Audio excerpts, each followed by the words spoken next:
The red reflex refers to the reddish-orange reflection of light from the back of the eye, or fundus, observed when using an ophthalmoscope or retinoscope.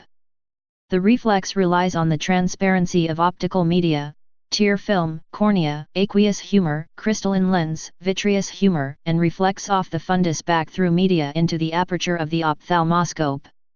The red reflex is considered abnormal if there is any asymmetry between the eyes, dark spots, or white reflex, leukocoria. Generally it is a physical exam done on neonates and children by healthcare providers, but occasionally occurs in flash photography seen when the pupil does not have enough time to constrict and reflects the fundus, known as the red eye effect. This is a recommended screening by the American Academy of Pediatrics and American Academy of Family Physicians for neonates and children at every office visit. The objective is to detect ocular pathology that needs early intervention and ophthalmology referral to prevent visual abnormalities and, more serious, but rarely, death. It is difficult to assess the effectiveness of the technique due to the low incidence of some of the pathology the red reflex is used to detect. For example, retinoblastoma, a neuroblastic tumor that can cause a dampened or even white reflex, occurs in 1 in every 20,000 children. Regardless of the effectiveness, it is a fast, inexpensive, and non-invasive exam that could identify ocular pathology which with early identification can alter the course of the disease. Red reflex technique. There are 2 techniques used to assess the red reflex listed below. Both are non-invasive, inexpensive, and quick.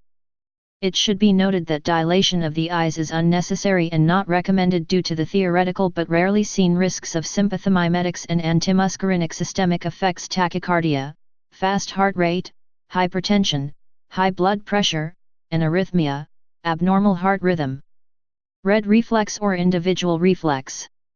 The traditional red reflex refers to visualizing each eye individually. The American Academy of Pediatrics describes using a direct ophthalmoscope with a lens at 0, approximately 18 inches away in a dimly lit room on each eye. Bruckner test. The Bruckner test differs in that one will visualize both eyes simultaneously. Unlike the red reflex, this can help determine if the patient has normal ocular alignment. In order to perform this test, the patient and physician are normally approximately 2 to 3 feet away from each other. Limitations. Pupil of a sleeping newborn may not dilate in a darkened room to allow for full assessment.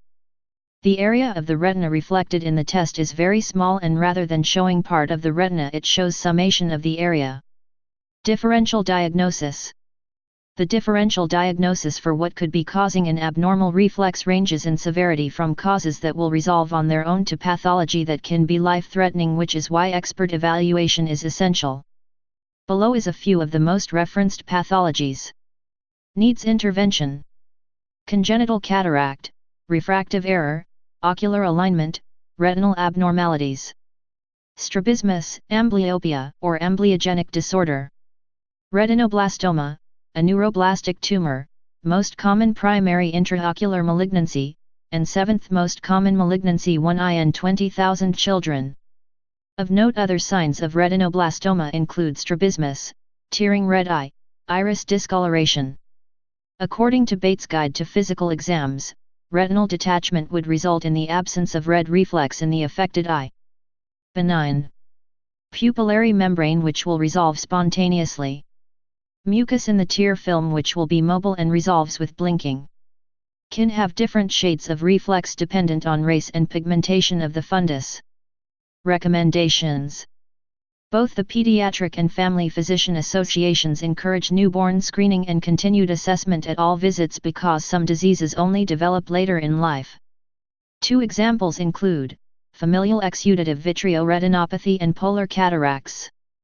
This is considered an urgent referral that needs a hot handoff or direct communication between the physician that found an abnormality and the ophthalmologist receiving the referral to discuss the patient's history and current exam. When to refer to children's ophthalmology. For any of the reasons below, a newborn or child should be seen by a physician that specializes in eye disease, see ophthalmologist. Any abnormal exam. Patient history or personal history of high-risk patients, premature birth, Down syndrome, or cerebral palsy. History or presence of leukocoria. Family history or any person blood related to the patient of strabismus, amblyopia, retinoblastoma, childhood glaucoma, childhood cataracts, general ocular disease, or retinal dysplasia. Please subscribe and thanks for watching.